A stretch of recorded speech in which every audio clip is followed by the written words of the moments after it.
Midsize sedans have been comfortable, practical family haulers for decades, and the current crop are some of the best we've ever seen. I'm Travis from Edmunds. At Edmunds, we test and review hundreds of cars, trucks, and SUVs every year, while CarMax buys, sells, and expertly appraises thousands upon thousands of vehicles. We've combined forces to put our testing knowledge to use with CarMax's experience and help you find the right choice for your next car. Be sure to subscribe to the CarMax YouTube channel for more videos like this. And for all the details on the cars in this video, be sure to click the link in the description below. Oh, and if your favorite car didn't make the list, let us know in the comments. Ignore any list of midsize sedans that doesn't include the Honda Accord. It's been one of the best vehicles that money could buy for some time now.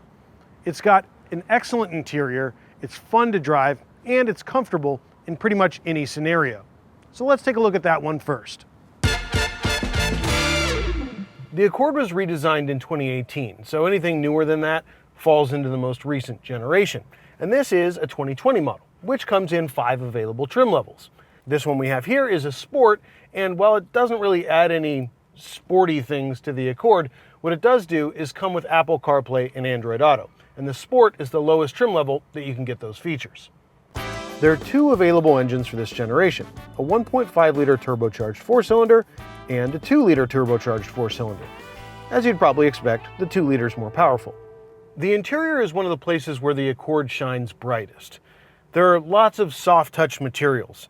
There's a really attractive overall design, and there's plenty of room for front and rear seat passengers. We do like the infotainment system. It's easy to use, but if there is a drawback, it's that some of the buttons and controls are not in exactly logical locations, so it might take you some time to learn. But smartphone connectivity helps out with that.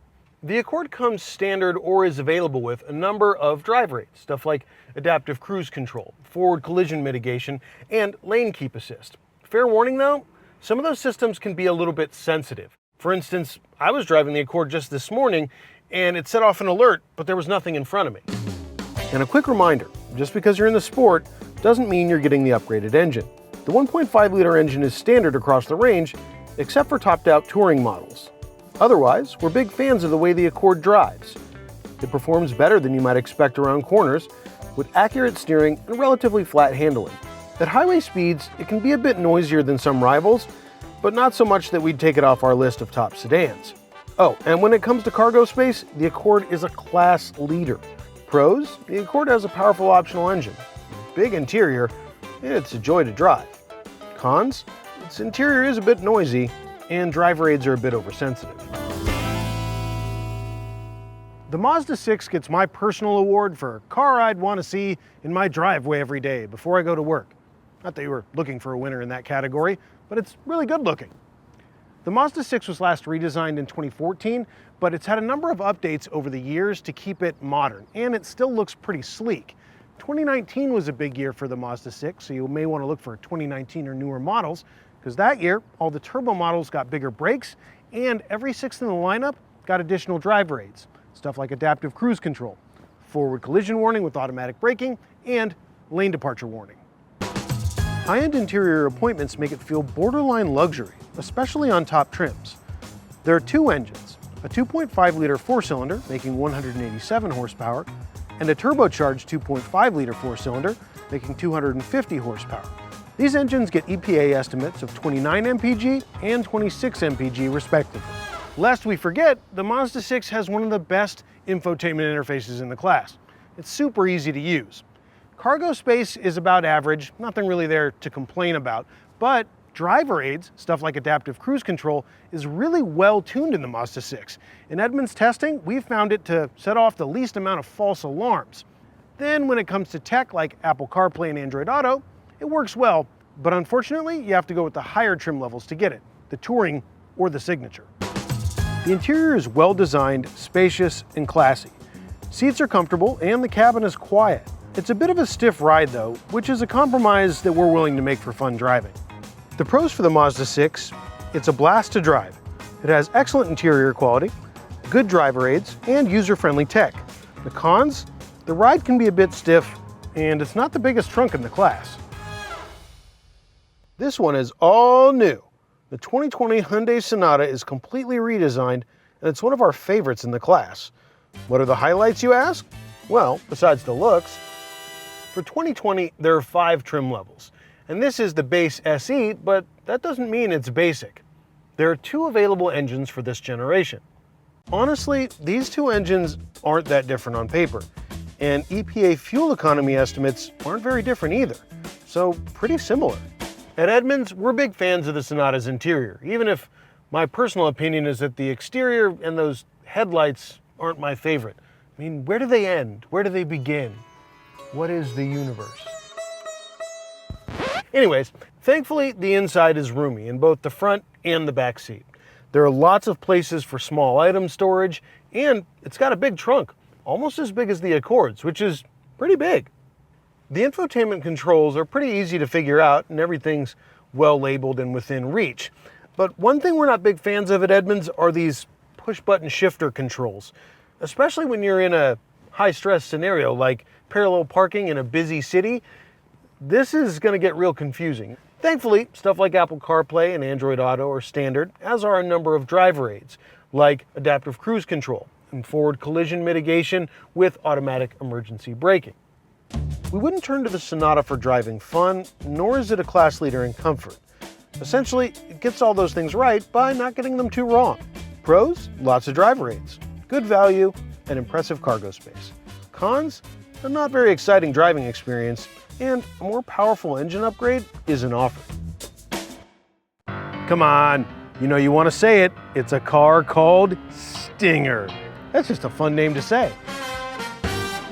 Sporty, sport, and somewhat practical.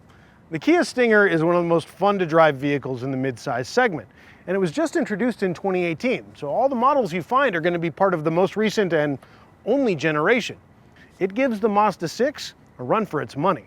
The Stinger has an excellent interior. It's stylish and it's utilitarian thanks to its hatchback style design. Well, we like to think of it as a sedan, even though it looks like a hatchback. It's got easy to use tech, a very straightforward interface and layout on the interior, and you'll be used to it in no time. Apple CarPlay and Android Auto are standard, but there is a drawback in terms of tech. You can't get many driver aids, even on the option sheet. The Kia Stinger is available with 2 different engines.